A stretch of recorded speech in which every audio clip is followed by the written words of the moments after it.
So thank you for joining us today. It's now my pleasure to introduce our speaker, William H. Rushton, MS, Process Chromatography Support Scientist from Bio-Rad Laboratories. Thank you very much for that introduction. Good morning, everybody. Today I'm going to be speaking about 5 essential facts about CHT chromatography media. Here is an overview of the topics that I will be covering in this presentation. CHT is the gold standard for impurity removal.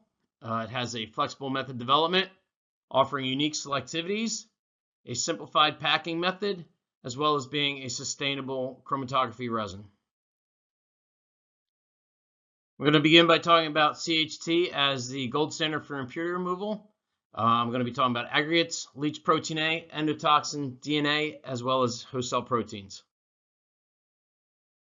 I'm now going to do some brief introductory information on CHT about what it is. It is a matrix material, which is just crystalline mineral of calcium and phosphate. So unlike most other resins that you think about where you have your particle, base bead, and a ligand attached, with CHT, the ligand and the matrix are all the same. It offers 2 functionalities. As a mixed mode, it's calcium affinity and cation exchange. Popular applications are mAb manufacturing as well as vaccine manufacturing. It is also very good at aggregate and process impurity removal. It is available in 3 types: CHT type 1, type 2, and CHT XT. Now I'm going to talk about how CHT is a mixed mode by its very nature. So on the left, you see amino residues. They will be binding via classical cation exchange on those phosphate sites. In this situation, you're able to dissociate with salt or other buffering salts like phosphate. Additionally, you can weaken or dissociate with increasing pH. For carboxyl clusters, they're binding via calcium IMAC. These interactions are substantially stronger than ionic interactions, usually 15 to 60 times stronger. They won't dissociate even in 1 molar salt. You will require phosphate to get off of the CHT. And then finally, any phosphoryl residues, they will also bind kind of via calcium chelation. Again, very strong interaction, 15 to 60 times stronger than the IEX. In this situation, the sodium chloride will lead to stronger DNA binding, and again, it will require high levels of phosphate to dissociate from the CHT.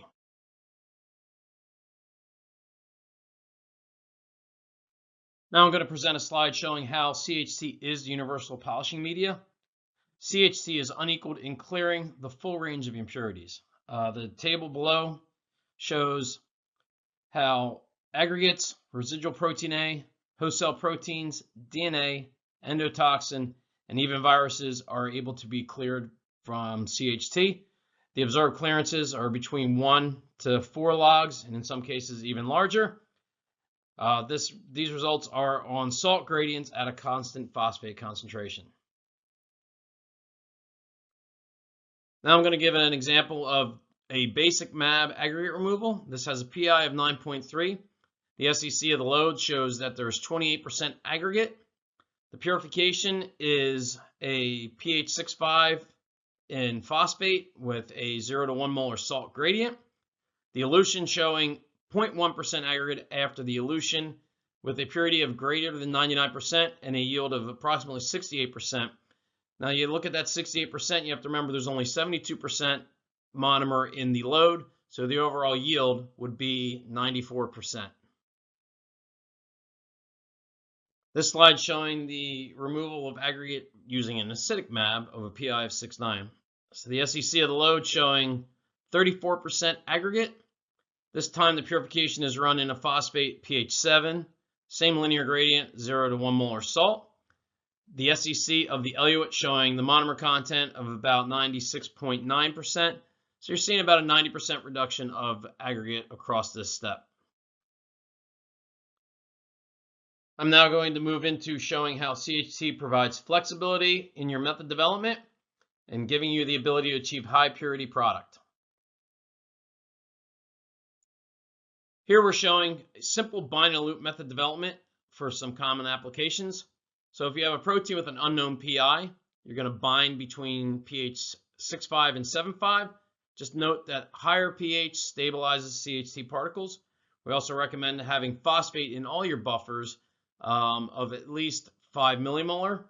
For elution, you can elute either with phosphate or salt or both. You want to start out typically with a gradient, linear gradient, and then once you kind of see where your product comes off, you can then convert to a step. For basic proteins, since you're binding primarily to the phosphate sites, you can consider flow-through for non-binding targets. When you're eluting, the elution of using sodium chloride may be more selective than phosphate, so you could try a linear gradient and then convert it to a step. Low levels of phosphate can eliminate the weak calcium interaction, so you could go with 5, 10, or even 15 millimolar. For acidic proteins, you're binding primarily to the calcium sites, so there you might be able to bind in a higher salt and allow non-binding targets to flow through. The elution, though, you're going to need phosphate by itself to elute, so you can do a 0 to 400 millimolar phosphate gradient and then convert that to a step. Salt might be helpful depending on the impurities that you're trying to separate. And then for regeneration, we recommend 3 to 5 CVs of either potassium or sodium phosphate, pH 7.5, and then you sanitize with half to 1 molar hydroxide. This is a virus purification of influenza virus on CHT-XT. So on the left, you can see the chromatogram of the process that was run. And then on the right, you have silver stain and immunoblotting assays of the fractions. So the protein bands show the active samples were detected by HA-specific monoclonal antibody. And at the bottom, you can see the reduction of impurities. So you have 0.4 log reduction of double-stranded DNA, 2.8 log of total protein clearance, and a 2.5 log clearance of host cell proteins. Now we're going to show a virus purification of dengue virus on CHT-XT. On the left is the chromatogram showing the purification. On the right is STS page silver stain and an immunoblotting assay that was performed on the fractions. The assays determined that there was a log reduction of 1.1 of the double-stranded DNA as well as the total protein clearance across this step, which was a single-step purification. Now I'm showing a single-step plasmid purification. On the left is the chromatogram showing the linear gradient resulting in 3 unique peaks. Peak 3, after all the analysis was done, showed that it had highly purified supercoiled DNA.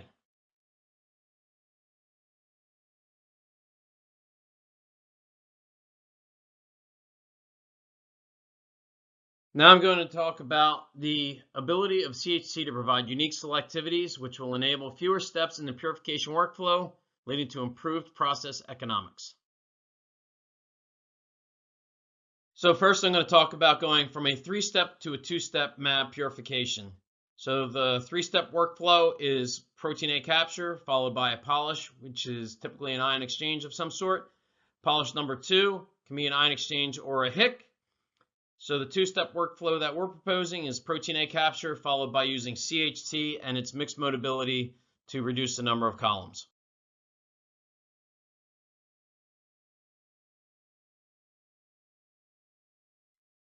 Here are the final results of using CHT-XT in this 2-step process. So on the left is the STS page, both reduced and non-reduced, and on the right is the SEC. And if you look at the table, the yield was 100%, the purity was 99%, and this was loading 25 mg per mil onto the CHT-XT. Now I'm showing the final comparison of the 3-step versus 2-step. So for the 3-step, we had the protein A capture followed by a cation exchange and anion exchange flow through. The overall yield across the 3 steps was 91.6. Monomer purity was greater than 99.9. HCP was 3 nanograms per mil, and host cell DNA was below the limit of detection. For XT, the yield was 100%. The monomer purity was 99%, and you'll see similar HCP and DNA removal. So you're able to show in a 2-step process, you're able to get comparable results to the standard 3-step process. So now to summarize how this 2-step workflow can help with your process intensification. You have an overall higher yield versus the 3-step process and comparable purity. The unique selectivity of CHT allows for a single-step aggregate and HCP removal step. This then further reduces your QC testing, as well as regulatory and documentation burdens. It requires less suite time since you're only using one column versus two in the downstream. It also leads to a cost reduction in operational units, labor, and capital equipment. Here's another study showing the unique selectivities of CHT. This is for a bispecific purification. 3 post-protein A bispecifics were polished by single-step CHT to over 97% purity and also provided efficient removal of both product and process-related impurities. You can see the reference down on the bottom if you'd like to see details of this study. Now what you're seeing is a chromatogram of the purification of 4 unique proteins across CHT. Here a linear gradient is performed after binding, and you can see that due to the unique selectivities of CHT, you're able to get really good separation of these 4 proteins.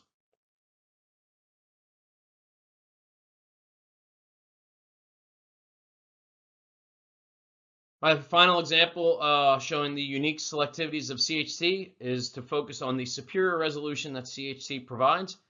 Here you see a chromatogram of a phosphate gradient, which is able to provide baseline separation of 5 isozymes. I'm now going to move on to speaking about CHT packing. It packs as a non-compressible resin, which makes packing easier than packing compressible resins in a column.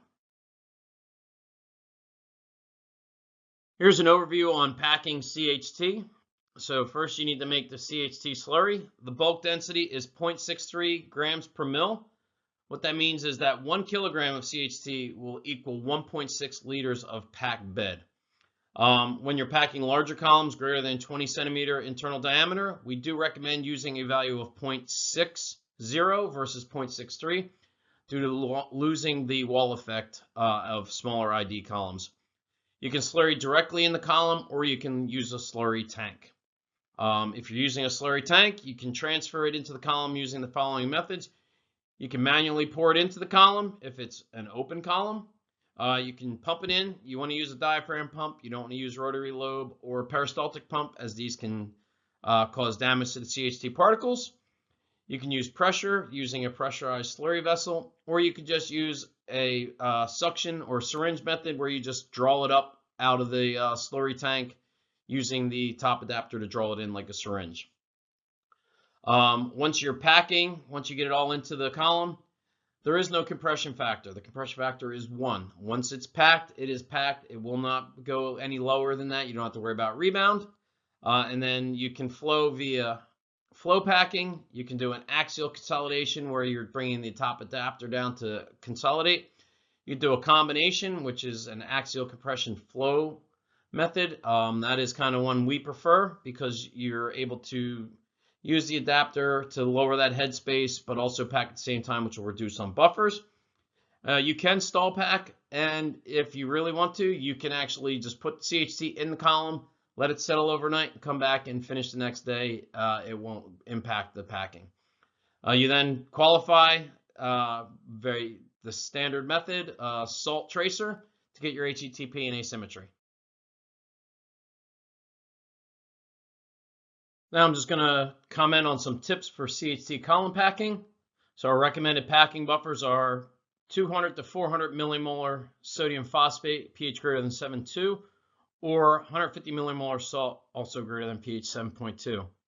Several do's for CHT. One, you want to make sure the column is level.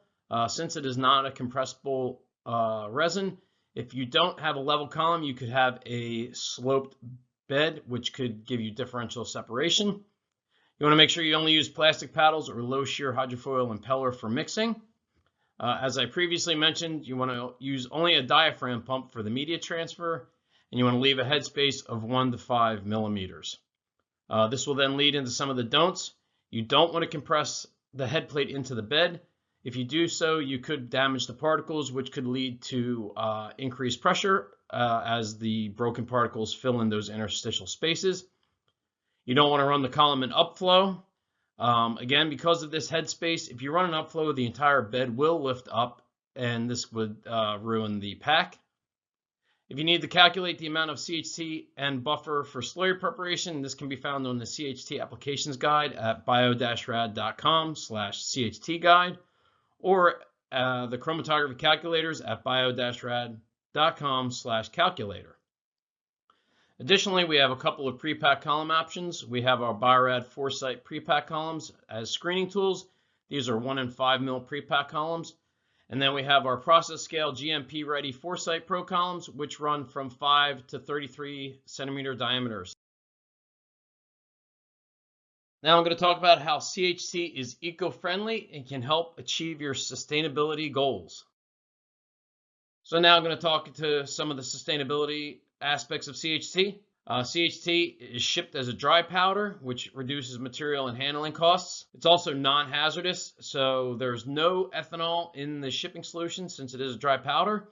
So it eliminates specified storage conditions for ethanol products and sending buffers to hazardous waste. CHT is directly slurried into the packing buffer, so that reduces buffer and water consumption, and it facilitates a faster packing operation. And finally, since CHT is calcium phosphate, it is biodegradable. Continuing on with sustainability, by being able to reduce your number of process steps, you're able to reduce the consumption of buffers, water, and packing materials, leading to a sustainable workflow. This leads to a reduction of waste. It reduces your QC testing, regulatory, and document burden, which then allows you to have less sweet time, which in the grand scheme leads to a cost reduction in operational units, labor, and capital equipment. Now I'm going to talk about how our pre-packed GMP-ready CHT Foresight Pro columns can help with your sustainability goals. Bio-Rad provides one source of contact for supply, global technical support, and customer service. We have over 30 years of CHT packing experience, exceptional service, and a reliable supply of CHT to ensure your purification is successful. Additionally, it will lead to a reduction in resources to procure and transfer materials to other packing service companies. It will reduce resin materials and packing used on site for column packing, which then leads into less facility time and sweet time for packing. Additionally, you're able to eliminate the buffers and hardware required for packing. So just to summarize the 5 essential facts about CHT, we feel it is the most effective way to remove process impurities. We've demonstrated it has a robust and easy method development. It's simple to pack in any diameter column. Additionally, it is environmentally friendly and biodegradable. Supported by a global network of experts, and it is also in many licensed processes worldwide. With that, I'd like to thank you for your time. Just a few notes about Bio-Rad. If you need any method development, we have a worldwide on-site support from our network of experts. We can provide dedicated technical support. We also assist with process transfer and regulatory procedures. If you want to find out any of our additional resources, you can go to bio-rad.com/library, where you can request resin samples, speak to our scientists, view packing tutorials, request a customized seminar. Also, you can email us at process@bio-rad.com. Again, I'd like to thank you for taking the time to listen to me, and I'd be happy to take any questions you might have. Okay, great. And as a reminder to our audience, you can go ahead and type in your questions for our speaker now. So our first question is, do you have viral clearance data for CHT? That's a great question, Alex. Yes, we do have viral clearance data for CHT. There's a number of papers that are online, including one by Bio-Rad that was evaluating PEG enhancement of viral clearance on CHT. In those cases, we've seen very good, robust viral clearance, 3 to 4 logs clearance, which is considered significant removal of viruses.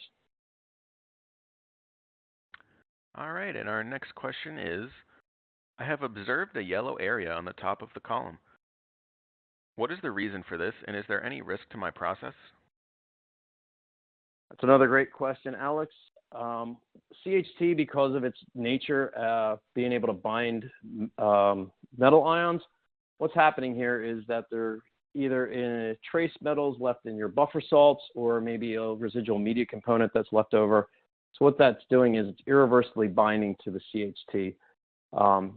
One good thing about it is, like I said, it's irreversible, so you don't have to worry about it leaching back off into any of your product effluents. But also, because it is irreversible, it will not impact the performance of the column. It just shows this color, so it might not look great, but it's not harming the usage of the CHT at all. All right, well, it looks like we're running just a bit short on time, so if we don't get to your questions, we'll be passing them along to William, who can follow up with you directly. Please go ahead and continue to type in any questions you have, and we'll get those passed along.